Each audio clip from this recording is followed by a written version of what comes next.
Welcome to the Sandersonian Institute of Cosmere Studies, where there's always another secret.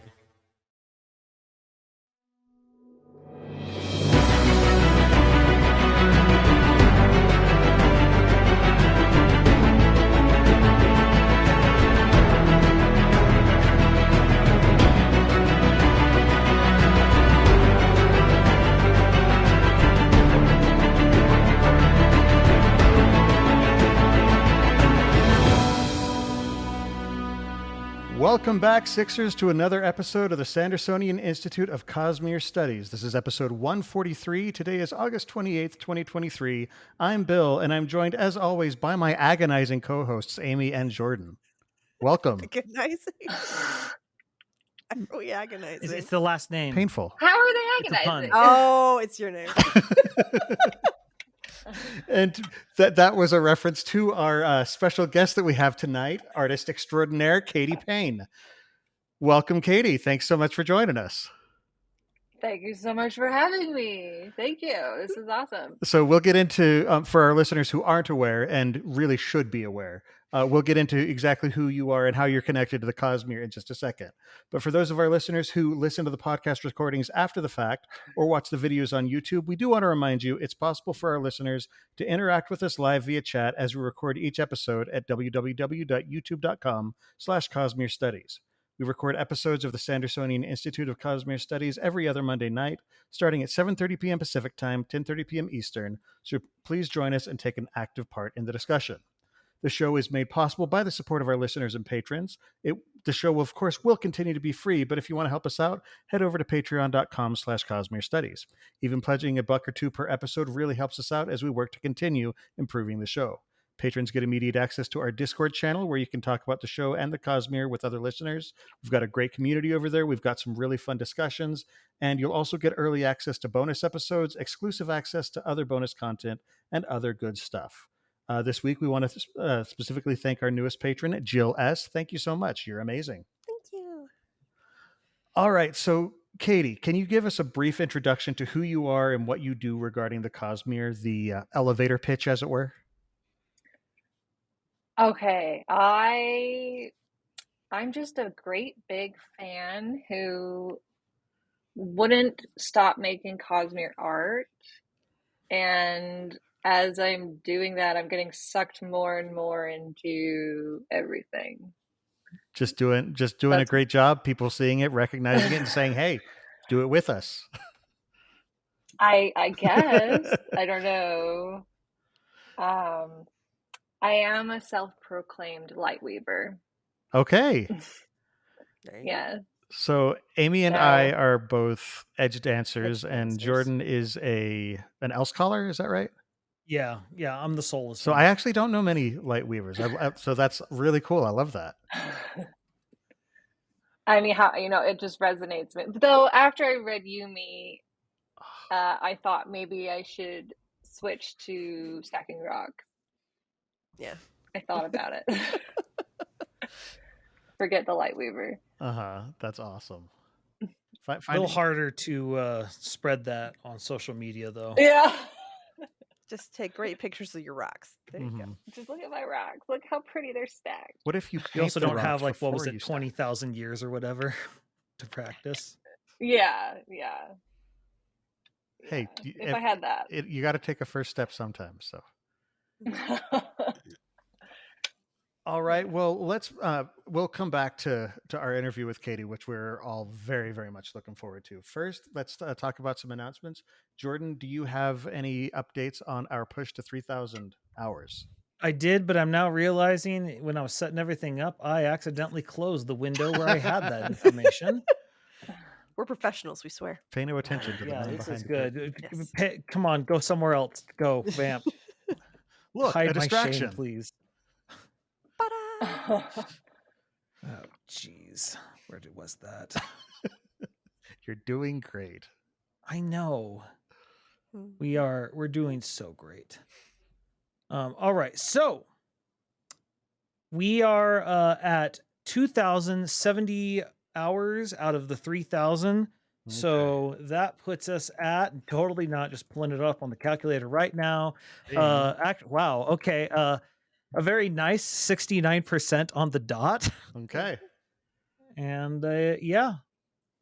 So keep those, if you guys want to help us out, just keep watching those old videos with the sound a little bit on, and we're going to get there. We're going to get to monetized. That's the hope. We're also up to, I haven't updated this in a while, 784 subscribers. So we are 3/4 of the way to the next form of monetization where we actually get YouTube ads. So nice. Keep sharing it around. We just got to find a way to get around, what is that, 215 more-ish? We can do it. We can do it. All right. Well, then let's move on to the Cosmere Thing of the Week. Jordan, why don't you pull up what we've got for this week's Cosmere Thing of the Week?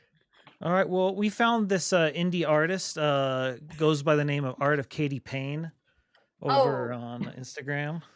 Yes, we're pandering a little bit, but honestly, we're big fans. We have her. Wow, this isn't planned at all. Would you like to speak about this piece of art of Hoid? Oh. You don't have to. We don't have to put her on the spot, Jordan. I would love to talk about that. Well, no one wants to hear me talk about it when she's right here. Fair enough. No, I love this piece. Like when I first saw this, I was like, "That's him." I've seen so many depictions of him, but this is the guy. Thank you, because he's the guy to me too. Whenever I'm drawing the characters, I'm trying so hard to put what I'm seeing in my head onto the paper. That's a lot of my motivation. I'll be right back. And so here he is. Here's my head Hoid. But I actually did this for Dragonsteel, so it was really fun to make because I just totally had the idea. So I want to do Hoid and Frost, and that was like 2019 or something. And so everything was, their company was still smaller. So they were like, oh, Hoid and Frost. Well, we've never had Frost drawn before. And so I was like, sure, if you want to do that, I guess let's just go through some iterations. So like I drew all of these different versions of him, like Frost in the background. And then we landed on that one, with like Isaac and Brandon. So like I was just nerding out the whole, oh my god, yeah. And then I'm drawing Hoid, and then Isaac and Brandon Brandon comes back. He's like, Hoid has all the Cosmere powers, and I didn't know that at the time. Now it feels clearer, but because that was before Rhythm of War. Because I didn't know he had breaths, and I didn't know he had a cryptic, or maybe I did. I can't remember when he got. Maybe I forgot. But then, I didn't know he was an Allomancer. I definitely didn't know that at the time. Though, I read Mistborn Secret History, and I saw, I read him take the Lerasium bead. Yeah. I've been reading these books for so long now, like it's like over 10 years, and I wasn't always reading them with like a PhD in mind. I was just kind of reading them. I wasn't like, because I was just totally there wasn't a community. I was just so that was really that used to be a much smaller fandom. That's how we even started, is because Jordan and I were nerding out all the time. We're just like, other people need to hear us nerd out about this. He's mischaracterizing it. Bill was nerding out all the time, and he needed more people to nerd out with, and so he got me in on this, drug-like habit. And then Jordan said, then Jordan's the one who said, other people need to hear us nerd out about this. Right. What was your gateway drug? Elantris. I started reading when Mistborn was the newest thing. The Final Empire was the newest thing he had out. So Bill is the tastemaker. Yep. Yeah. by the way, Katie, as a Hoid fan, I feel like you'll appreciate this. Oh my gosh, who made that? I had this custom made. We've our listeners have seen it before, but I found somebody on Instagram who made custom Funko Pops, and She doesn't anymore, though, right? no, she doesn't anymore. Which is why I don't want to say her name, just because I don't want her to get I have Shalon. bombarded. It's my little Yeah, Kelsey is up that Bill on had my for me. shelf. Oh, that is so cool. You have Kelsier? Yeah, so this was to celebrate our completing 100? our Cosmere reread. I Cosmere had these commissioned for us, so that's really cool. That's awesome. Yeah. So, speaking about this this piece, though, one of the things that Bill has said before is how Hoyt kind of reminds him of the Doctor from Doctor Who, and I could definitely see this guy walking out of a TARDIS. Yeah, David Tennant is still my headcanon pick for Hoyt in any live action adaptation. So either him or this anime-ish Hoid. That's gonna be good. Depending on what type of adaptation it is. So. Right. What Did you saying, do Amy? his sandals? Did you do them as like the Japan or like the Asian kind of style, like with the wrap thing, and just because you thought it looked cool, or was there a certain reason behind it? I just thought it looked cool. I want to do I want to do another Hoid picture, and I was honestly thinking about that one, and I thought, I don't know if that's what Hoid really wears. Like, I think it's cool for the picture, but I'm like, wait, but canonically, I don't think he's walking around in like samurai shoes. But I don't know. I don't know what the man's really. I mean, but he's maybe that's always when in he. that I black mean, when he's suit. visiting Yumi, you know, her Yeah, time. he's then visiting Yumi. her There we era, go. then True. he could have been wearing the Or shy, wooden you know. clogs. But the wrap on his hand, like I put that on there. Literally, I thought this will look cool. Hey. And Brandon came back and was like, he's like, I can't remember. Like, when did Hoyt hurt his hand? And I was like, oh, he never hurt his hand. I thought it'd be cool. He's like, oh, I just because he like can't remember everything he wrote. So he's like, did he ever hurt his hand? Which is what Karen's for. Yeah. All right. Well, Animated. yeah. No, this is just such a cool piece. I think you've absolutely nailed it here. Thank you. I'm doing another one. I have another one that I'm gonna do with Hoyt and Frost, but it's gonna be not flat. Like I want it to be immersive scene. Love it. It's on my to-do. All right. Well, let's move on into Sanderson news. So as of the last counting, which was a week ago, Stormlight 5 was at 68%, and Skyward Legacy was at 34%. And I checked right before before we started streaming, all of his leather-bound books are currently in stock.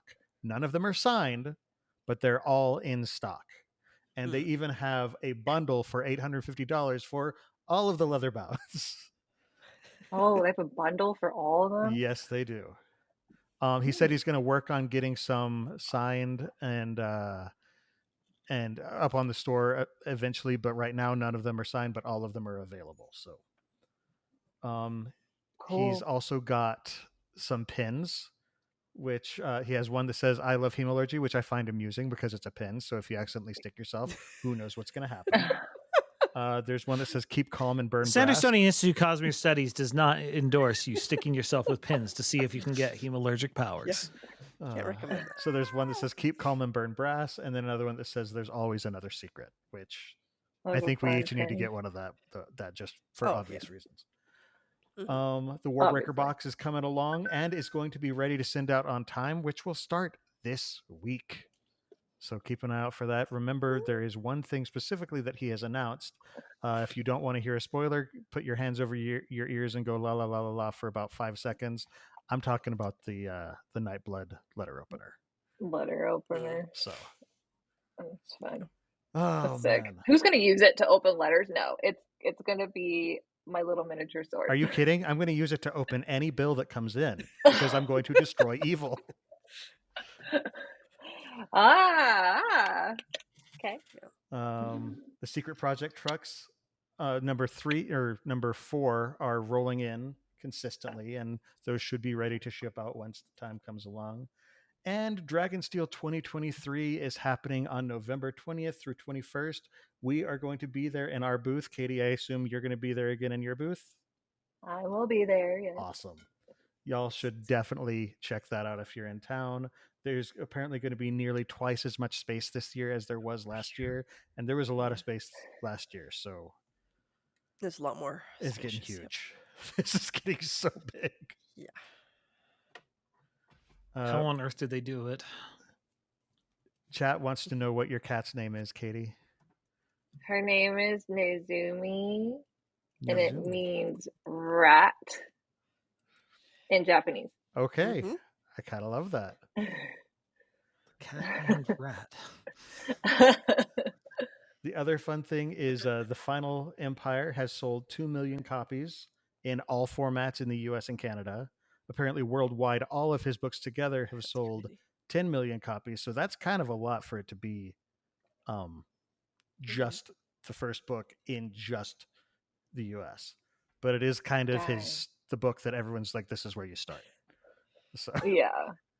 Yeah. And Yeah. finally, Secret Project number 3's book club has finished recording. And Katie, I believe you had something to do with a book club, not this most recent one, but I have been Yes, informed. I was on it. Yes. So you were on the Secret Project number 2 book club? Yes, I was. Yes. Awesome. I haven't checked that out myself yet, but I definitely will. Because I watched part of Yeah. the first episode, Yeah. and then my day got busy. that's a cool one to have you as an artist on, because of all of the doodles and different kinds of art. We've done full episodes on the art of that book. So And the Oh, artist was on there too, right? Wasn't it? It was Steve Argyle. he was Yeah. on it. That's awesome. hmm So that's cool. He talks about the art in the second episode. Oh, okay. So that's worth checking out. So everybody should go watch that later. Yeah, the Yes. second one. Okay, so moving into the main discussion, honestly, we're just basically planning to kind of just let the conversation go where it will, geek out with you about the Cosmere, Okay. how you found it, how you're involved with it, what's Brandon's lair really like, et cetera, et cetera, et cetera. Because, you know, I don't have Well, an you obsession, can- and I can stop anytime I want. So. Wait, so wait, did you have a question? I just Where did you start with the Cosmere? yes. How did you discover it? Okay. So, in 2011, I was going to BYU. So I saw Warbreaker everywhere because Brandon was teaching there. mhm. And we talked a lot about the cover in my art Oh, classes. that cover's phenomenal. Yeah, by Dan Dos Santos. So I kind of was getting a whiff of him then, but then I got married in 2011, and my husband, as a wedding gift, got The Way of Kings. Mm. And he got it from his friend who was like a big Elantris guy. So bless his heart, basically, because that's how I got into it. Was my husband, who's a big bookworm, like he's a huge bookworm. He'll just read whatever. So he's sure I'll read this. So like the beginning of our marriage, like he's just always reading The Way of Kings, and like he printed out the Roshar map, and that was the first thing on our wall when we got married, you know. And but I was just like, he's reading that. I wasn't into it. But then he read Mistborn after that because he loved The Way of Kings. And he loved Mistborn, and then he said, "You really need to read this." So we were living in New York at that time, so I read it, and I was completely blown away. Like, just, yeah, as you all understand, because you do this podcast. So you started with Mistborn then? That was my first one, yeah. So I read Mistborn. What in particular about Mistborn grabbed you? I think so. My whole life, I have been a really big nerd, and I've gotten sucked into all different kinds of shows and franchises. I was obsessed with so many different things. Like growing up, I was obsessed with like Sailor Moon. Like, I mean, like Mhm. like I bothered people by how obsessed I was, you know? Yeah, where it's like, oh, it's I want to talk about it. I'd leave a friend's house if they didn't have cable because like the show was starting, you know. I was just a huge nerd, and but then like when I hit my 20s, it slowed down because they stopped being as engaging as I got older, and so I was just kind of latent for some kind of new obsession. So I don't know what else to say other than I read Mistborn, and there was something about it that just clicked so hard in my latent like brain, like, you know, because you know, this that, but there was something I was like, holy crap, I freaking loved that. Was it one of the Loved characters it. stand out for you? I must have loved Ben. I must have loved Kelsier. I must have loved the Sanderlanch. I at this point I don't even know anymore. I just know I loved it. Like that was like 2011 or 2012, you know, and I just remember after that talking about it all the time, and I even I looked I looked at the cover of the book, and I realized the artist for the cover, like I looked him up online, and he lived like really close to us in New York, so I went to go talk to him. Oh, you're that kind of nerd. That's awesome. Yeah, but he would be like really, because like he was really nice, and because, you know, just mentoring me when I was like 22, but he would be like, "You're on this podcast." He'd be so confused. At this point, he'd be like, "How did this happen?" Oh yeah, Chris McGrath. Okay. You're like, you made it happen. Right there, yeah. That is so cool. I love really that. into it. So then I think you talked about this a little bit when we were talking about the Hoid picture. How exactly was it that you ended up on Dragonsteel's radar? Like, how did they reach out to you? How did that whole thing kind of start? So I was just a big nerd, and like I've always like how I exhibited my nerdiness into these different franchises when I was growing up was by making art. And so as young as like 13, I was churning out all of this artwork, right? Like so much artwork. So I was like this crazy art kid that just was always drawing these shows that I just like, it's just like, it was like you know, that's just what I did. So it was very natural to me to just do that. Well, I kind of let go of it, honestly, because when I went to school, my teacher told me that wasn't professional. You know, I'm going into art, and he's like, well, that's not professional to just be making fan art, you know? So I kind of was like, oh, because that's like all I did growing up, and that was like my heart and soul with art. So I was like, okay, I guess I'll stop doing that. Have you ever gone back and said, who's professional now?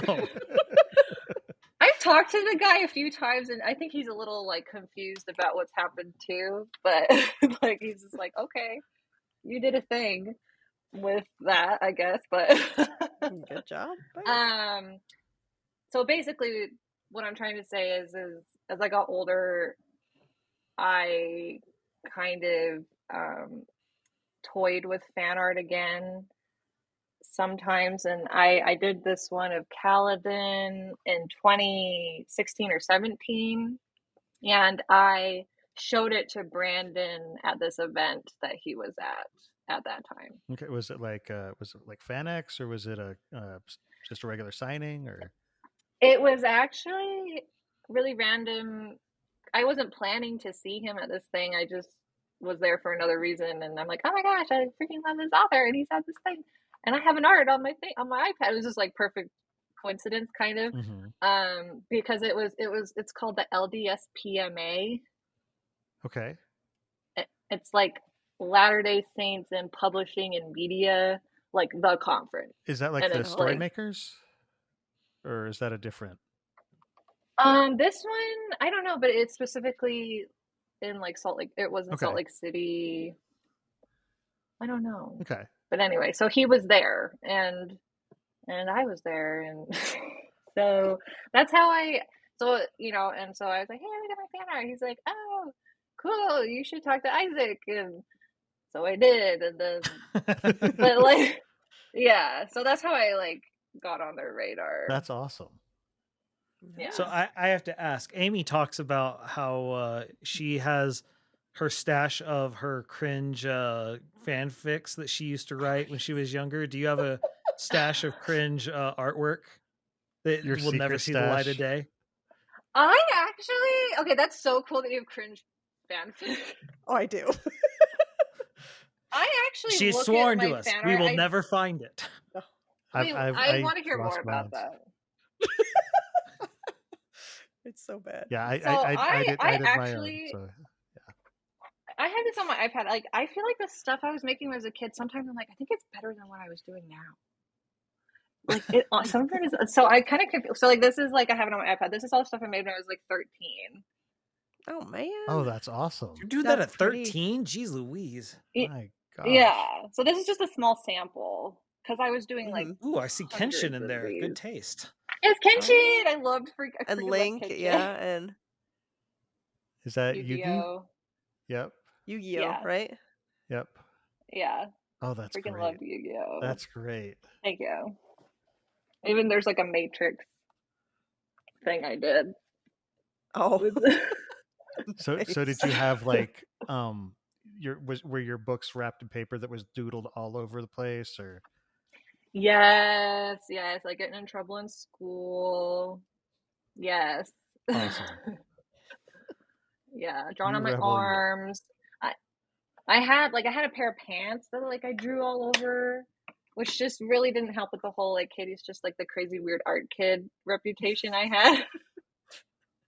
It sounds I like was it just helped a drawing. lot I with was that reputation. Yeah. well, you know, it wasn't like something. Anyway, whatever. That's my origin story. That's so cool. I love that. That's So me. So Jordan, you're talking about like what was the first piece of art you did for them then? Was it the Hoid? Yeah, like the first official thing I did the Hoid, and I did with it like a Shalon and a Shalash, and they just used it for like promotional little stickers that they sent the out. ones that they send out with orders from the Dragonsteel store. Yeah, Yeah. I think I've got. yeah, that's what the they Hoid used it one. for. So Oh, you're talking yeah. about the back and forth process. Like how does that work when you're doing it professionally? You mean with like, hey, With here's Brandon a sketch, and Isaac. hey. Yeah. Like what sort of Like feedback? Like you're and how talking does the about no one's process- ever done Frost, for example. Mhm. And so like what type of feedback do they give you like on the first pass? Because had anyone drawn any of his dragons yet? No. Yeah, so you have nothing to work off of. So like what type of feedback are you Yeah. getting? After I just want to say after the Kickstarter, the way they operated like really changed all of a sudden, and they've really like tightened up. You know what I mean? And things are more intense, and I don't think they would just be like, "Oh, go ahead and conceptualize Hoyt or Frost." I think they'd be like, "We're gonna take this to the concept person over here, and he will, and then we'll get back to you." You know what I mean? Like they're like way more intense now.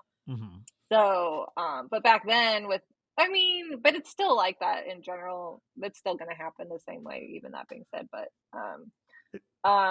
it's literally just, hey, here's this. And then Isaac has like art reviews with Brandon every week, and they just talk about it. Isaac has an idea. He's trying to take as much as the load off Brandon as possible with everything. Mhm. So he's like, but then Brandon, sometimes you've got to ask Brandon, So like, a lot of times Brandon doesn't care. He's like, okay, you're the artist person, you can figure it out. But sometimes he's like, no, it really needs to look like this. Yeah. Yeah. Well, especially when you're the first one to do it. Like I know that Brotherwise had a lot of those moments when they're working, as they've been working on the Stormlight miniatures, just because it's like, this is the first time anybody will see this character in an official capacity.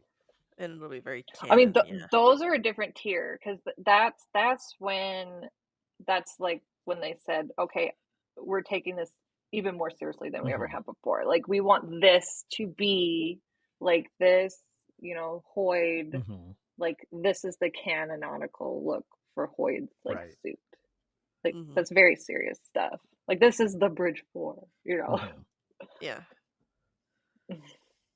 But so there was. I'm guessing you work mostly then with Isaac on the actual back and forth. Yeah. He's the point person. Mhm. No, that Yeah. makes perfect sense. So we did ask some of our patrons in our Discord if they had any questions to pass along. So I'll pull a couple of those if you don't Okay. mind. So let's see. Do you have a favorite? This is from Joe Modius, who says, "Who's your favorite character to draw from the Cosmere, and which piece of art did you find most challenging about the Cosmere that you've done?" So that's kind of two questions. And your favorite character doesn't have to be your favorite one to draw. These can be two different things. It's hard because every time I'm setting out on a new illustration, that character kind of becomes my favorite character to draw in the moment. Uh-huh. And I know that sounds like a bad answer, but it's just it's just the way you know, it is. I'm not just well, it's like I'm just contemplating them. It's like how can I make this Cosmere? Wait. What is it when you put so much thought into something that it's just cognitively you there create a much more than other cognitive things? shadow or cognitive like the stick, you know, the boat's like, I don't want to change. I've been a boat for so long. Oh, yeah. You know, whatever that's called. That's I'm how I blanking feel on the about name the of art. it. I'm just putting Yeah. I'm You're putting just so much giving like form to something, or cognitive investiture like into this, you know, it doesn't just come out. I'm like, what is their face, what is their hair, what is their pose, what is their energy, you know. So if I've drawn them at one point, they were my favorite. That being said, I love drawing Hoid. You just made me so and happy. I love drawing dragons. Yes. You have plans to draw Zixis sometime? I drew him on the Tress bookmark. Oh, that's right, you did. Yeah. Yeah, for those who don't know, you do it's all the bookmarks for the secret project, she right? hasn't done number 4 yet because number 4 is not out, but she's done them for all the other ones. Oh, that's right. Yeah, he's up in the corner. Oh, he's so pretty. I love him. That's so good. I love your depiction of Tress as well. Just so free, thanks. Just love it. Thank you. I've been working so hard on these. I'm totally gonna buy your set with Dragonsteel because I'm like, yep, I'll just do that. It's pretty easy. Okay. I'm not mad about that. All right, so here's one from Doc FG. Do you have a favorite color palette that you use for each Cosmere planet or series or character? Are there certain palettes that you just like, ooh, that's Hoyt, or that's Adolin, or that's Kaladin? I mean, Syl's probably blue, but that's still. When I'm thinking color palettes, I'm usually thinking more along the lines of famous classical artists, and I'm bringing that energy and expertise like into the piece first. Like, that's where my mind goes, is like, what did John Singer Sargent do? What did Soroya do? Like, and that will just make for a prettier picture. If I just went into it and said, I will make this blue, then you won't have like color harmony. Like, you have to come from like some artistic backbone, you know. So is it like a style that you're trying to invoke, or is it like, what do you mean? I'm just trying to make a pretty picture at the end of the day. I want you to look at it and go, oh, that's pretty. And you've succeeded. And there's a reason why it's pretty.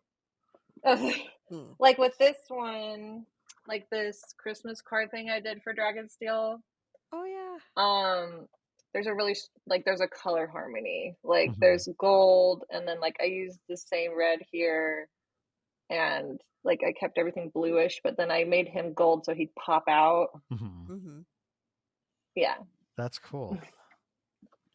Yeah, like certain colors, from what I remember, like play nicer with each other than others, and Yeah, like color harmony. And that's the Lightweaver in me speaking. there you Oh, thank you, chat.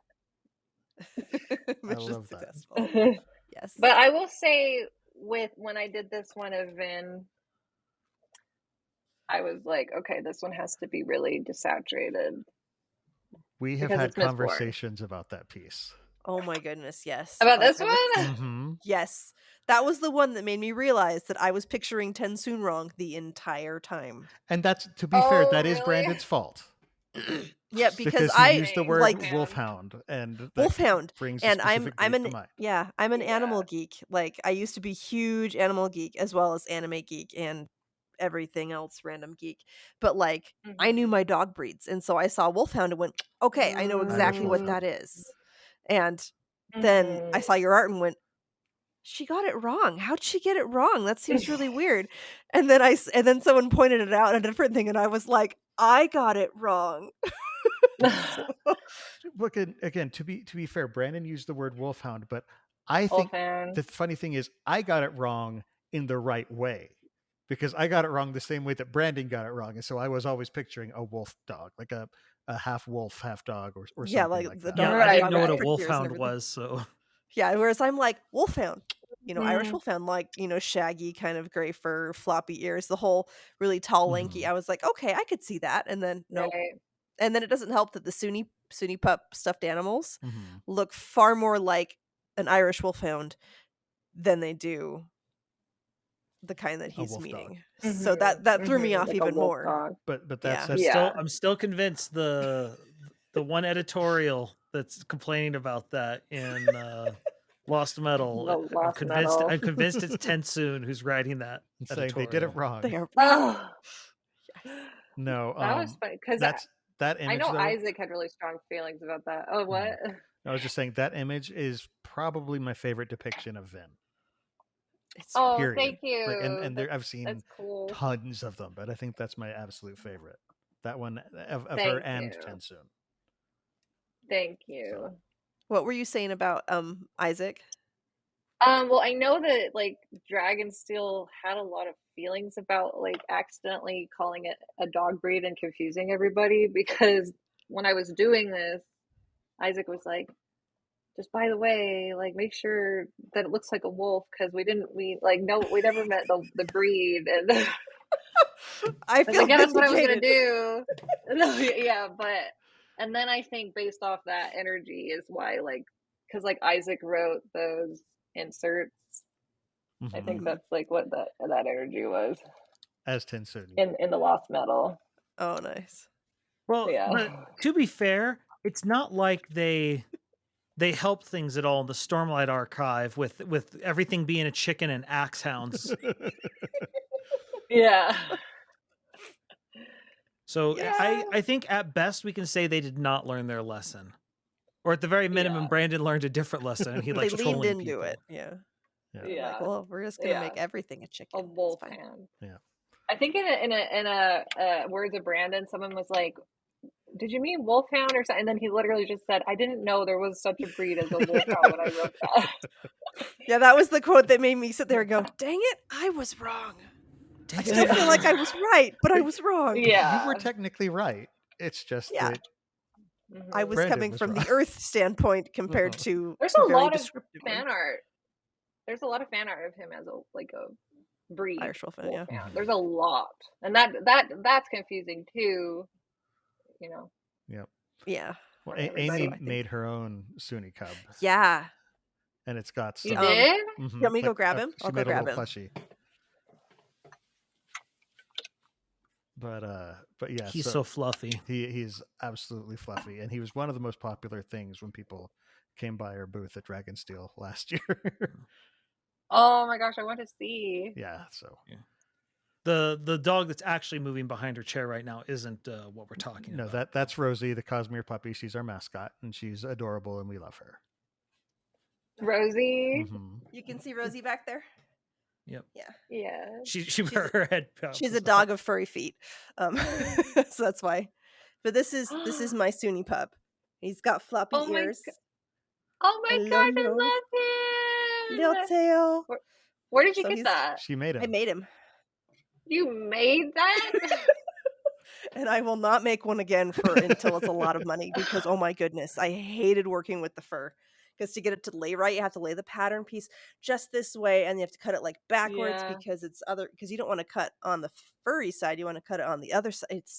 It's a whole thing. I love him. I He's love so him. cute. You can give him a squeeze when you get Dragonsteel. He'll be there. I'm going So. to. I'm going to get a picture with him. Yes. So. He's All so right. fluffy, I could die. All right. Well, I think that's a good stopping point for right now. We'll go on a short break and then we'll be back and continue the conversation. So we'll see you all in a bit. Yep. And we're back. Okay. So at this point, I kind of want to just turn into the just miscellaneous geeking out and nerdery. Like just talking to you about what Let's it is. do it. Cosmere. Like, do you have a favorite character? Do you have a favorite book? Do you have like, let's just get into it. Favorite character. I'm pretty sure it's Hoid. Good. That's the right answer.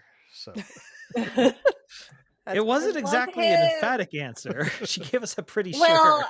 but she gave the right one. She I didn't have say another Kelsier. character I don't know what that you're talking about. I also really love Calligraphy. That's the thing. Mhm. I love him. I love him. And his chaotic madness. I love how he was in Mistborn, and I love that he survived, and like he said he would. And I love that he's Thydakar. He's so cool. But Hoid Are you ready for is Hoyt and epic. Kelsier to be an old married couple in the end of everything? Is that how it's gonna go? At the end of all things, they get So by the theory I've posited is the direction this goes, because Hoyt is someone who sets up very clever plans that no one can understand, and Kelsier is known to muck up things that he doesn't understand.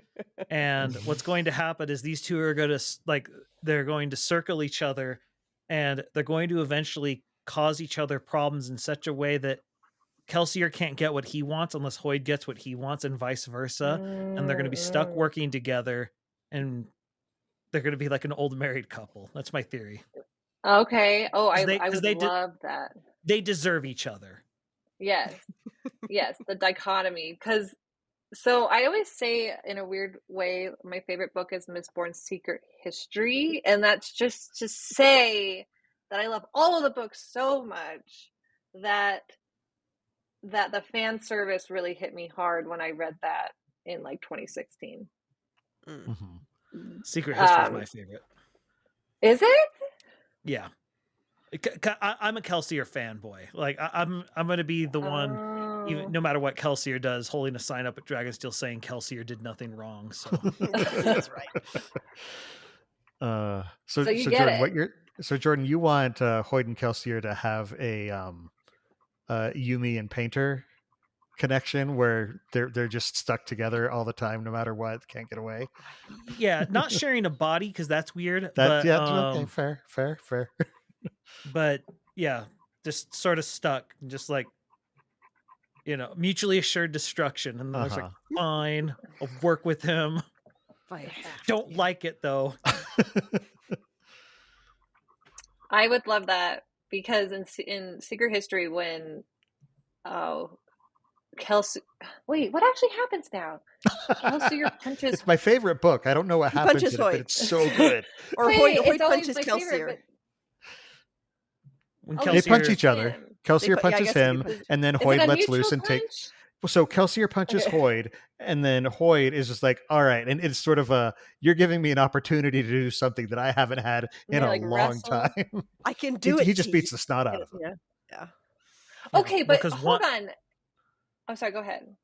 Well, no, because Hoyt normally can't strike people. Mhm. And so when Hoyt strikes Kelsier, he's like, huh, Oh. that's interesting. And on top of it, Hoyd's a full body with, at least at that point, not allomancy, but some level of powers. And Kelsier's a spirit without any allomancy or anything.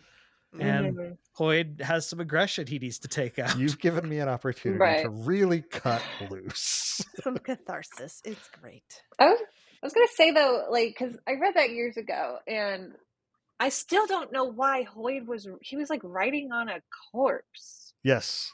Yeah. Do we know Spanky, why? I believe was Yeah, was Spanky is what he called him. Yeah. We don't I know. think it was just We just have no idea still. We don't know who Spanky was. The theory is there's it's liquid, liquid and land flip in the cognitive realm, and they're on land.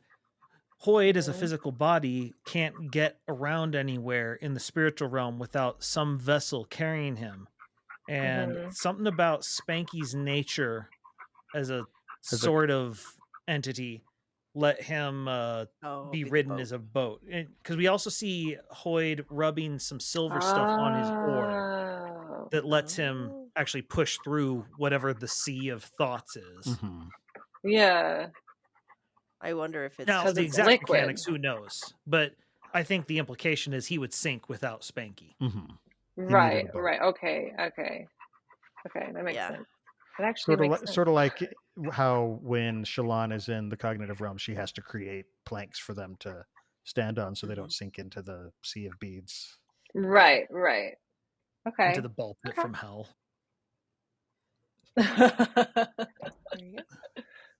They need a ball pit at Dragonsteel next year. Oh, they do. That would be amazing. I wonder what level you'd have to be to get an extra hour in the ball pit. Oh man. And then we'd need a Shallan cosplayer to be like, wee! And just dive in. It'd be great. Yes. We need to talk to Kara. So get a ball pit. All the Shallan cosplayers would love you. I mean, because next year is Stormlight 5. Stormlight 5. And then you have to find the one bead that's the stick. And you'd like win. Oh man, a leather find pound. the stick. You get like 30 seconds in the ball pit, and if you find the right bead, then you get a prize. Oh, that would be amazing. We're good at this. We're coming up with good ideas here. That's a good idea. Yeah. There's probably germs though, or something like. Oh yeah, all the sanitary issues with ball pits. What are you talking about? Nothing's wrong with them. Clearly, I have no children. Oh man, but yeah. So just of the secret projects, do you have a favorite? Oh gee. I'm probably Yumi. Because of I think that there were extreme visual artist themes in that book that I was reading on Reddit, people's reaction comments to the book, and most of them did not touch on the visual artist themes. That book was like extremely relevant if you have a visual art career. Yeah, and that stuff hit me really hard. I was just wondering, like with the having a passion, the burnout, all of that stuff. Yeah. Like you can apply it, but it was literally about visual art. So that's it was like that much more hitting me.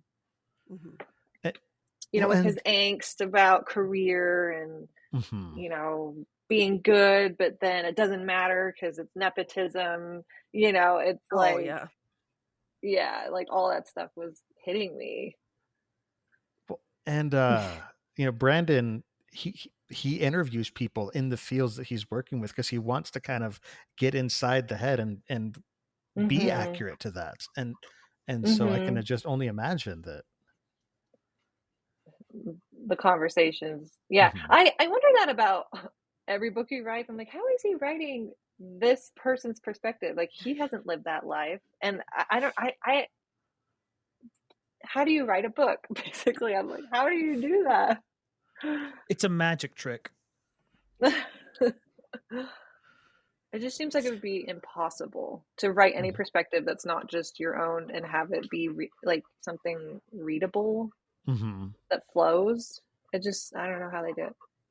Well, have it feel real. Cool. At the first Dragonsteel, they had an editor's panel. It was really cool seeing Peter show what it looks like with everyone's notes and how they're different colors for different types of readers, how the subject matter experts are a different color. And so that one was for, oh gosh, Oh. which book was it? That was the first one. That was Skyward. The first one Was that it came out was the- Cytonic. Cytonic. Yeah. Okay. So I couldn't remember which one it was. And so they had a lot of Mhm. pilots and stuff like that. Yeah, that and they one worked so with. like he was showing how Oh. the original text, like the subject matter expert was, it's like, they wouldn't say this, they'd say This it thing. this way, and Mhm. And suggesting things for that's dogfights and stuff interesting. like that, right? yeah. Probably. Well, and then Shadiversity has talked about, because he was the weapons subject matter expert for Rhythm of War. for Rhythm of War, and he talked about, no, he would have swords for different types of situation. He's going through it, and he was really proud because he really talked Brandon into putting the line, "You can never have enough swords." And so when it showed up, he has a He's video. like, He's like, "I got it in there." Yeah, so where you have awesome. that whole scene with Adolin just being like, He's well, like, I have "No, this sword and then this sword and this one sword. and this one and this one and this one." It's funny That's that awesome. that That's scene really reminded cool. me of when my sister was dating her at the time boyfriend, now husband. He showed up and he had a whole suitcase full of shoes because fashion was important to my sister, and he's just like, I don't want to wear the wrong ones, so I just brought all of them so Debbie can tell me what shoes to wear. That's It's just because funny. you have certain things for certain situations. It matters. That's commitment. Mm-hmm. That's when we knew that she's like, oh, she may stick with this one. That's cute. Now 20 years later, they're happily married and everything's wonderful. Does he know what shoes to wear? She tells him. Oh, okay. But now that Okay. they leave from the same destination, so it might make it Exactly. easier. So you were talking about Yumi from the artist's perspective. Have you ever tried to imagine up a scenario where you can do Ghostbusters but with art? Because that's kind of what the nightmare painters are. Oh yeah. Instead of just sucking in the spirit, you are painting the spirit into something else. Yeah. Yeah, I thought about that all the time. No, that honestly, what's his name? Is it Nicaro or something? Nicaro, yeah. Nicaro. Nicaro. It's Nicaro. You said it wrong, Jordan. It's obviously not that. Nikado Kun. I thought it was kind of funny that because calligraphy art and technical drawing are very different, and so I was a little thrown off that he was like calligraphy painting and that was his art, but it's like in world application, but it's just a very different mental process, like a very different skill set even.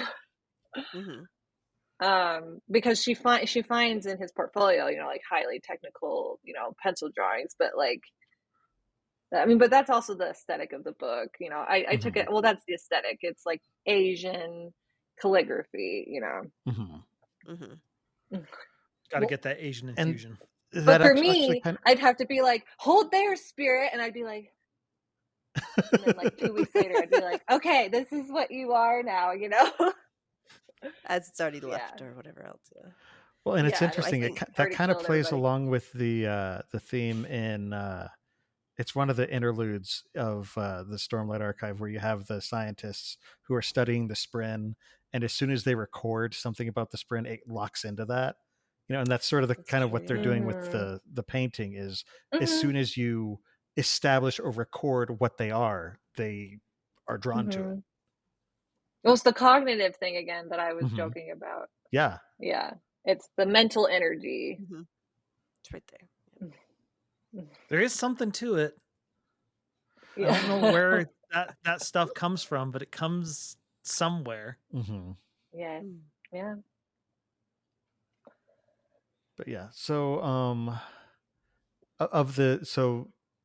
your favorite book you said is Secret History. So is Scadrial your favorite world, or do you have a favorite? Or it's so hard because now I'm dodging again. To me, it's all meshing together. You know, So the it's Cosmere is your favorite Cosmere. world. Yeah. It's kind of like when people Ooh. say, well, what's your favorite Mistborn book? And I'm like, no one ever asked me what my favorite episode of Naruto was. Like, you just said you liked Naruto, and then it's just your love encompassed it all, you know, and that's just kind of how I feel about them. So I just love it all. Even the filler Yeah. arcs, come on. I mean, maybe nowadays, but when I was a kid, I was like, no, not the fillers. I think it's Jordan I drew asking the the line once hard-hitting they questions. started having filler seasons, and I'm just like, okay, I'll come back when they Yeah. catch up to the manga. yeah. Now that you mention Filler's it. rough. Well, so actually, I have a. So you were talking about Yumi and the difference between like calligraphy art and your art and stuff. Mhm. Like, is there something that you want to draw in the Cosmere that you haven't had a chance? Like, I don't know, like, yes. are you itching Oh, are you yes. itching to draw like Shodell or something? Ooh. Well, not like cities. I don't really want to draw a landscape. No, the But, people, the four-armed, the four-armed people. on- oh, the Shodell, the aliens with like the Mhm. multiple arms. Yeah. Oh, am I itching to draw like a green alien? Yeah, sure, I'm itching. Yeah. I actually have like a bunch of stuff on my iPad of stuff I want. Sorry, my dog is like panting. Can you hear it? It's okay. This is over here It's like flavor. panting. Yeah, whatever. Okay. I have a bunch of stuff on my iPad of stuff I want to do, and they just take me so long. So right now, I'm just trying to finish those bookmarks, and then I have so many things. Like what have I even done of Warbreaker? Like I drew Vasher, and then I just have like a sticker of it because it's not even that finished. Like I want to draw Vasher, I want to draw Zeth, and like all of his history with the different swords that he's gone through. You know, I want to draw an image like showing that. I want to draw Ciri and oh my gosh, now I'm forgetting his name. Susabron. Light Song. Like I have this scene of them I really want to do. It just takes a while. I want to do Yasna and Shallan in the library veil thing. Palanaeum. Yeah. Palanaeum, yeah. Yeah. There's a lot of things I want to do. A lot. But they're in my head. Like I see them, you know, but it's just like I need to get you just them got to get it from here created. to the paper. Yeah. So what are some of your other fandoms outside of the Cosmere? At this point, I'm completely consumed by the Cosmere. But I because like I said, as I got older, it just became the hamburger meat. It's just there's not a lot of fandoms. You know, I mean, yeah, there's Star Wars and everything, but I never really got into Star Wars. I was into anime. You know, but I will say I really like Zelda. Very good. Like the video game. Any in particular? Any like depictions in particular? Because you have so many different links and Zeldas to choose from. You know, I can always sit down and play Ocarina. Always. Any day. Okay. I'll just play it, and I'm just in so much bliss. It's like coming home. It's like coming home, yeah. I'm like, Tears of the Kingdom, there's too much going on. Like, I like All right, it, so but I'm like, Ocarina just had it perfect. Just sit back, let Bill go. All right, so here's one more for you. Do you have any Cosmere hot takes or aluminum foil hat theories? I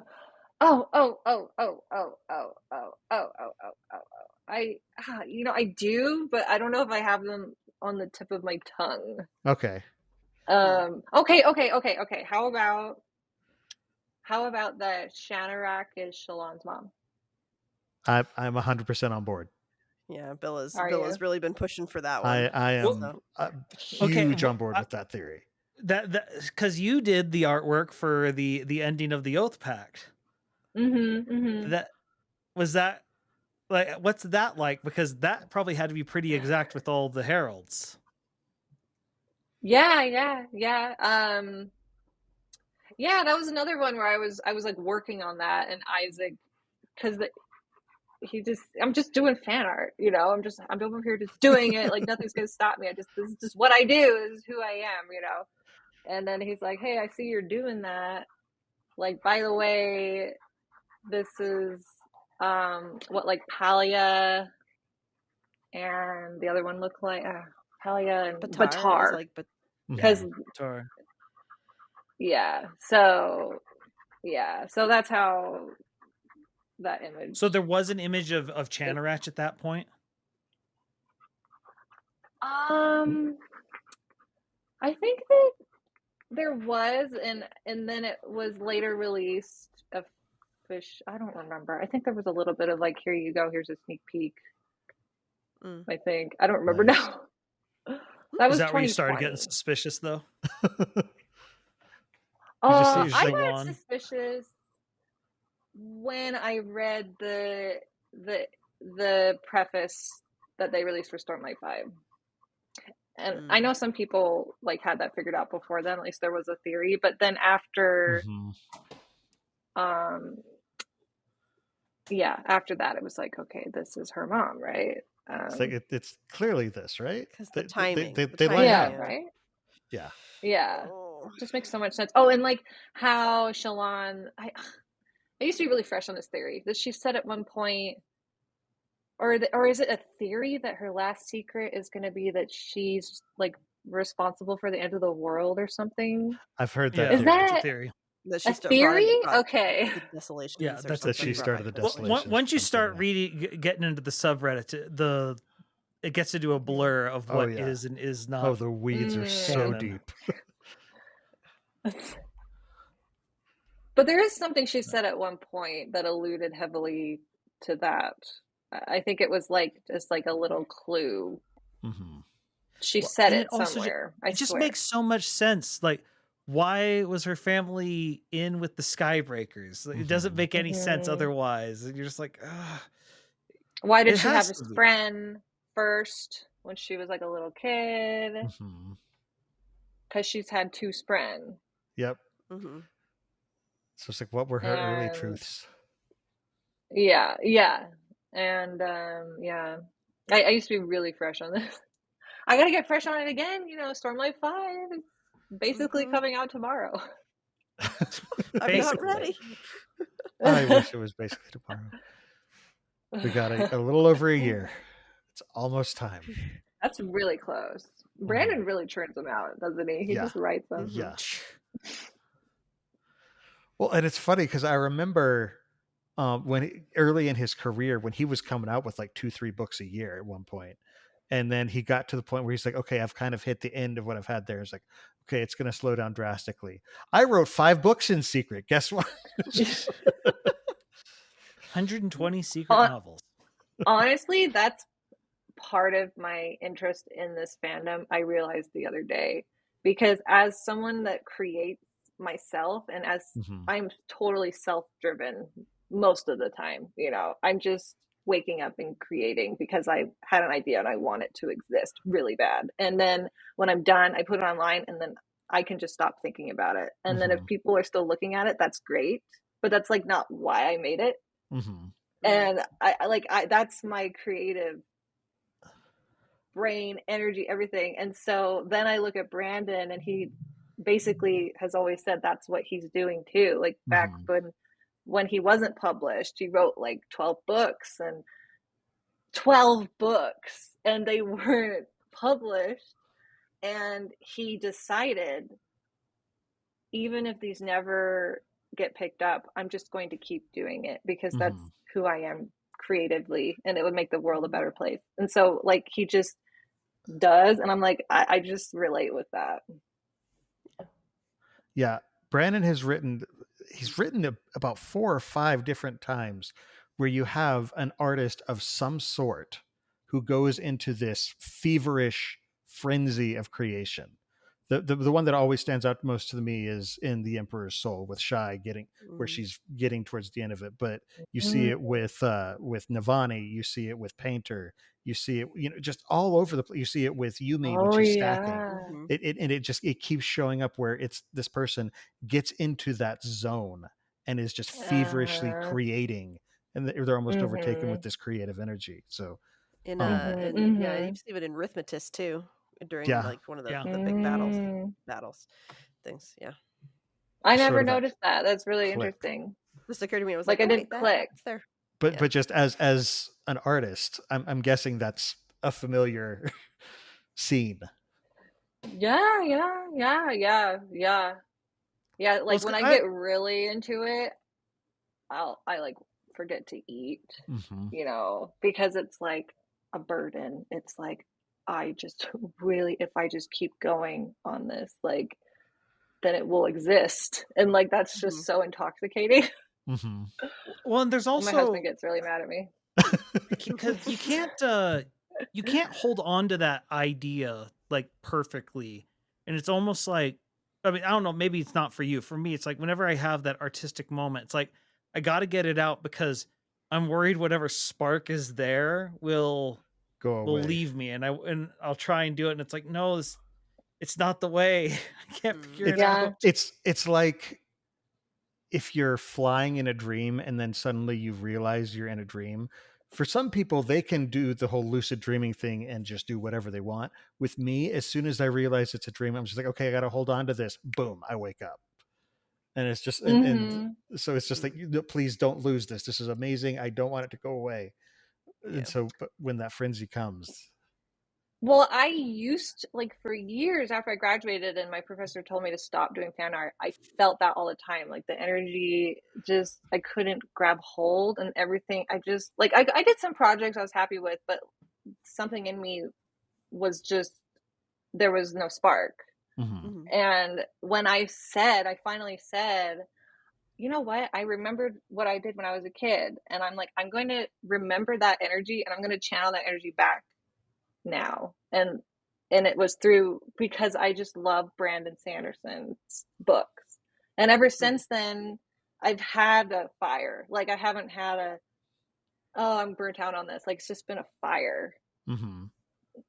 Yeah, I lost my reading bug for a while when I was in school because I majored in English, and so much of what I was doing became work.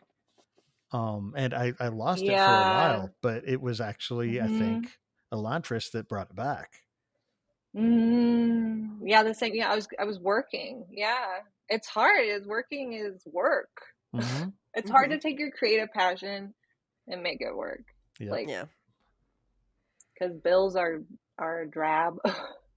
Hey, no, just lowercase bills. Oh, got it. Oh. And you know what? If you open those bills with your Nightblood letter opener, it will be a drab. And we brought it back. Oh, full circle.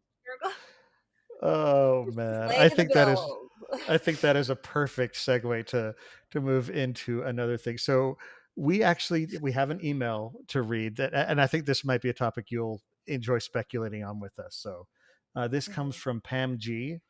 She says, "Hi, I know you all have talked before about what books of Sanderson might come out as movies, and I want to pose a guess at something that I think might have a good chance.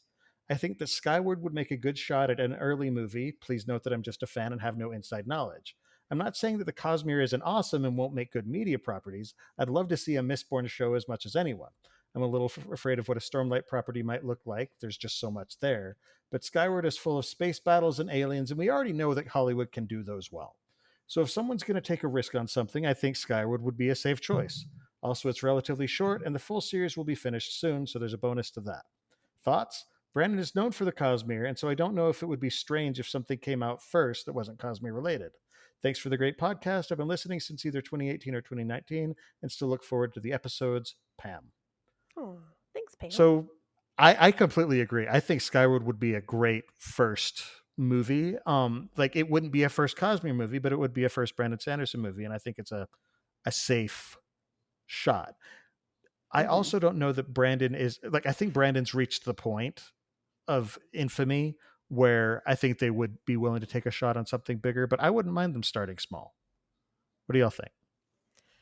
I could see it, yeah. And I mean, I it still would think work. I mean, because Top Gun did well, and space stuff does well, and Spencer could be a really fun character to have on the screen, along with all Ender's the Game other didn't do cast too. well, so What did? Ender's Game Ender's didn't Game. do well. There's a Well, lot of Ender's Game Ender's connections Game I've is noticed. different. But I still think Legion is the easiest one to adapt. You don't have to build complicated sets. You know, you just need actors. a lot of actors. Whereas anything else Brandon does, you need very complicated special effects, at least for certain scenes. Mhm. But I do think Skyward or I think the superhero stuff is sort of played out at this point, and so I think Yeah, Steelheart would so. need to wait a bit for A different Well, environment. plus there's The Yeah. Boys, which is out, which would Yeah. feel like that's the hardcore version, and Steelheart would be much softer. The YA version, yeah. Yeah. What about you, Katie? Yeah, well,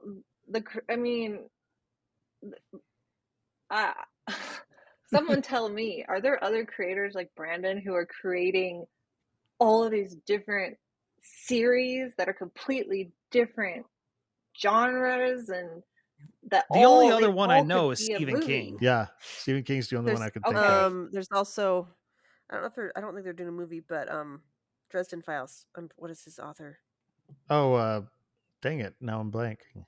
Yeah, but he has very, like, he has Dresden Files, but then he Butcher. also has Jim Butcher. Jim Butcher. But then he also has the like his steampunky thing that has a second book coming out this year, and then he also has like the Roman gladiator, Roman world, whatever, with mixed with Pokemon. So like he's kind of got, it's not quite as divergent, but it's a little more varied there too. Robin Hobb has a few various series. They're not quite as diverse as Brandon's. They all feel Does like they're Stephen kind of the same King world. write YA? He doesn't do YA, but he's gone way out of his range of horror because he also did The Green Mile, Shawshank Redemption, Eyes of the Stand By Dragon. Me. Yeah. Mm. So he'll step out of horror and crank out something that is Some psychological thrillers or yeah. Okay. And so he and he's the only other person who is as prolific as Brandon. And he does have there's like 2 versions of Carrie or something that are out, right? Yeah. The movie. So yeah, no, of the movie, There's and a he has It too, right? There was some multiple versions. There was some convention where he and George R.R. Martin were at, and they like on a panel together, and Martin started talking about how it's like, don't you ever feel like that dread of, writing, and this imposter syndrome? And Stephen King's like, no. Just like no.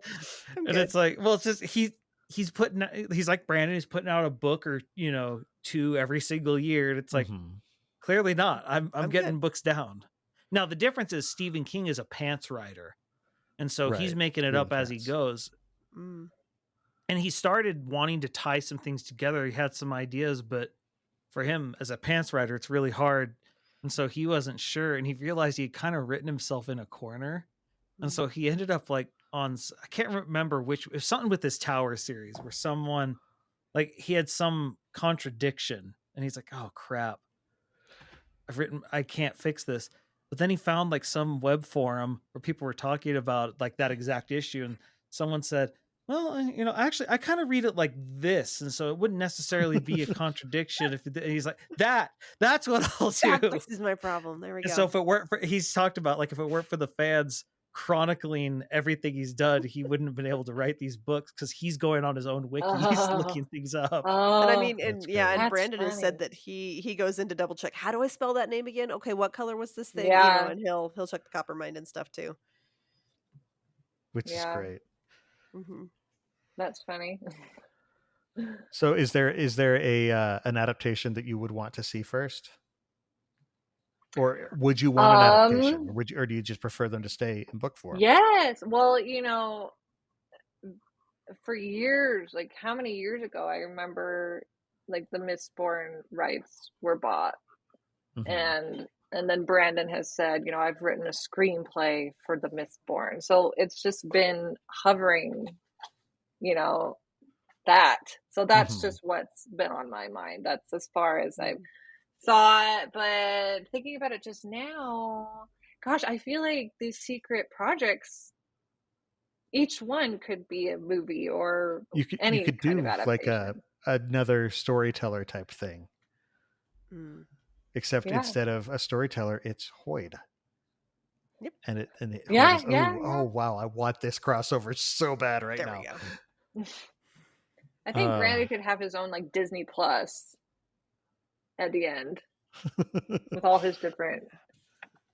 Dragonsteel Oh, Plus. man. And it's called the Sander They got to Ranch. do all of them. They'll do all of them. That's my prediction. Someday. Every single one of his things. See, and I have the unpopular, very, very unpopular opinion that I don't want them adapted. I don't think they can be done properly. And that is beautiful. And I will miss the book only fans so bad.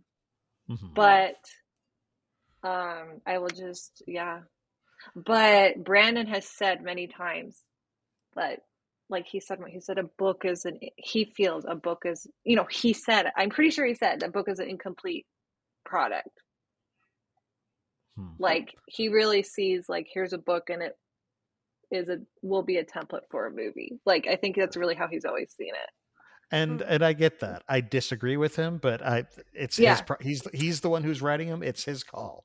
Like I can't And I say will miss you. Like I will miss, like it's just gonna get inundated with all different kinds of fans, and I'm just gonna miss the book people.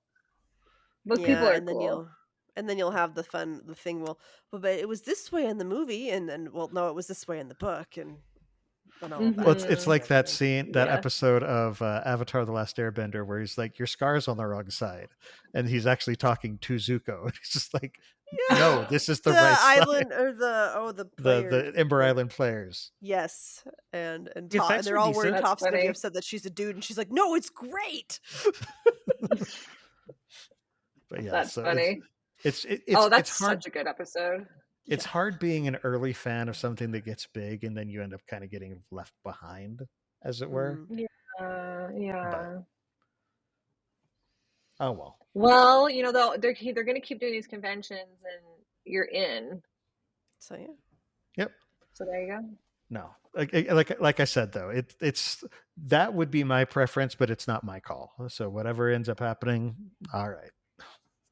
It is clear, though. I think Brandon, more so than a lot of other writers, writes things in a cinematic way. Mm-hmm. He talks about his, what is it, like the clean window theory or whatever it's called, where you try and do, like, instead of stained glass, where you color it, he's trying to make it so it's easy to see and you understand what's going on. Like, it's not it's not because he can't write a little more colorful. It's that it's a choice because he's trying to communicate what's going on without getting. He's not trying to go too purpley prose. Yeah. No. I do agree with you, Jordan, though. I do want the Legion adaptation. That is the one adaptation I do want, because I think it would make an incredible procedural show. The thing I really want, with the it'd be easy for me to follow because I get lost in all the characters. Like, I want the Mistborn era 2 audio dramas. That's what I want. Those would be fun. Audio dramas? Yeah, I want it like old radio style, like 1930s era. Okay. That's what I want. That'd be great with like the organ background music. Yeah, the organ, lightning strikes, someone saying zounds at least once an episode would be good. Who knows what evil lurks in the hearts of men? Wayne knows. That'd be great. And he's already gone through their pockets. No. Oh, that's a question I do want to ask you about, Katie. Have you heard about the eventual what's going to replace the broadsheets in the Era 3 books? Brandon and Isaac have both talked about this a little bit. What is it? They're going to be Wax and Wayne comics. Oh, comics? Oh, that's so cool. And my personal headcanon is that Wayne's the one who started drawing them, and then Maxillium kind of continued on, and that's where the comics grew from. That's my headcanon. That's what I want to happen. Who knows if that's how it'll be, but I want it so bad. It'd be fun. What? How freaking awesome is that? That's funny, but man, that's gonna be so cool. I just love the idea of Wax and Wayne superhero comics in a 1980s Yeah. era Mistborn world. Mm-hmm. They're gonna be like Dick Yeah. Tracy. So hey, maybe you can Yeah. maybe you can get a gig drawing a couple Get your foot in panels. Oh, comic art is like a different beast. It's a whole other thing. So many panels. And then you have to do really fast and like Mhm. get paid not very much. It's like, because if you don't do it fast, it's not worth the money. Mhm. Yeah. It's rough. But still, no, that's something I'm looking forward to as well. All right. Well, thanks so much for writing in, Pam. We love hearing from our listeners. So please keep sending in questions. You can ask us about the Cosmere. You can drop us your ideas for topics you'd like us to discuss during the show. And while you're at it, we'd love to hear your feedback about how you think we're doing, as well as any interesting theories you might have about what's going on in the Cosmere. You can send all questions and suggestions in a brief, concise email to cosmerestudies@gmail.com, and we could read that as part of the show. You can also reach us at the Sandersonian Institute of Cosmere Studies, P.O. Box 970063, Orem, Utah 84097. Now, outside of the show, we do have our own personal projects and stuff that we're working on. Katie, why don't you start us off and just let us know, where can our listeners find your stuff, your work, etc.? You can follow me on Instagram at art of Katie Payne. I'm on Reddit. My name is Kurgle on Reddit. Keargle, right? Yeah. So people know And that that's actually is you and they're not stealing my your art. maiden name, that was my nickname in high school, was Kurgle. Okay. I like that. My maiden name is Urgle, like Eargle. So people call me Kurgle. Because Katie. Yeah. I like it. And I have a website, katiepayne.com. Cool. Yeah, definitely go check that out. She's got some incredible art up. You can go buy it. And you can buy it, yeah. Oh, yeah. Thank you. So, all right, Amy, what about you? Where can we find you outside the podcast? My Facebook is Coincidence Cosplay and Props. My Twitter is @CoincidenceCosp because my name is too long. My Instagram is @Coincidence_Cosplay. My TikTok is @CoincidenceCosplay. And my website, which is not nearly as cool as Katie's, is www.coincidencecosplay.com. So currently I am still doing not quite Con Crunch, but pseudo Con Crunch for FanX that's happening in Salt Lake on September 21st, I think. So I am finishing up my good people coming to that. Oh yeah, I see. Cosplay? I'm gonna do my Jawa on Thursday, and I'm finishing up my Sandcrawler for that, and we're gonna have stuff to trade. As a Jawa, and that's gonna be Thursday, and then Friday I'm either gonna be Vin if I don't get my Shalon done in time, or I'll be Shalon, and I'll probably be my Jawa in the evening, to pal around with my Jawa friends, and then I think I'm gonna troop potentially with some other people. Anyway, do some random stuff. And then Saturday, if I can get it done, I'm going to be Warrior Snow White. So that is what I am working on. Yeah, it's an Instagram artist. You're a big cosplayer. Well, okay. So are you going to call her Snow Might? Oh, man, that'd be funny. Except there's no My Hero Academia crossover. But anyway, the reason I'm doing that, I don't know if anybody else remembers it, but for Katie, so my friend does Evil Queen a lot. And I'm going to be there with her, and she is going to do Evil Queen Wonder Woman on Saturday. And so I'm going to do Warrior Snow White to kind of go with it. So that's awesome. We'll see how it goes. And if not, then I'll just pull out something that is already done. Yeah. Nice. All right. Jordan, how about you? You all can always find me on YouTube and Kick under the name Splice Stream, Rhymes with Ice Cream, where I've been streaming a lot of amiibo antics. Super Smash Brothers, except it's sort of like dogfighting, but without any of the animal cruelty, because it's a bunch of AIs. It's great. But I actually will be taking a short break this week, as I will be going home for a little bit. So if you show up and you're like, "Where'd he go?" I left. I'll be back though, so don't panic. Right. Cool. As for Well, myself, we're gonna I have. panic. Yeah. I've got another podcast with my friend Dylan. We talk about board games. It's called The Innkeeper's Table, and we post new episodes every other Friday. Our most recent episode, we did a game spotlight on a new classic, probably about 10 years old game now, called Sushi Go. It's a drafting game, has adorable art with little sushi pieces that have these cute little faces and stuff. A lot of fun. So you should check that out. All right, for those of our listeners who want to support the Sandersonian Institute of Cosmere Studies, but you can't become patrons, we'd love it if you just let your friends know about the show. Don't forget to subscribe to the podcast, to like and subscribe over on youtube.com/Cosmere Studies. Drop us a comment. It really helps the algorithms for people to find us. And if you want to toss us a good review wherever you listen to us, we would love that. That would be amazing. You can also head over to store.streamelements.com/Cosmere Studies to buy our merch. All right, guys, final thoughts on this wonderful chat that we've had with Katie. I feel sad that we didn't mention that you play Magic the Gathering with the Dragonsteel apparently, and Frugal Wizard, that you were on those. We did talk about you being on the episodes. So anyway, but yeah, we didn't talk about Magic the Gathering at all. I didn't know. Okay, Our then talk I'll- was good. Yeah, it was My good. last. Wait, Okay, what color deck? Well, it depends what you open Oh. because you're drafting. Gotcha. Oh, so But- so you draft with them. Okay, so you only do draft. Okay. See, there's a Yeah. good answer. There you go. Yeah. Very cool. All right. Well, thanks so much, Katie. We've loved having you. This has been a lot of fun. Thank you so much for having me. Can't wait to, keep in touch with you more moving forward and see you at Dragonsteel and all the other wonderful stuff, and just keep seeing more art Yeah. coming from you. Yeah, so you guys keep doing you and I'll do me and we'll just keep riding the Cosmere wave together. Awesome. Love it. All right. Well, in addition to the live episodes of the show that stream on youtube.com/Cosmere Studies every 2 weeks on Monday nights at 7:30 p.m. Pacific Time, 10:30 p.m. Eastern, listeners can find our videos on YouTube or audio versions of the podcast on Apple Podcasts, Spotify, and just about any other service that carries podcasts by searching for Cosmere Studies. You can also follow us on Twitter, Instagram, TikTok, and Facebook under the profile at Cosmere Studies. For our next episode in 2 weeks, we are going to do another deep dive into a specific scene from the Cosmere. Without spoiling, it's a scene regarding acceptance near the end of Rhythm of War. Yeah, that one. Expect tears.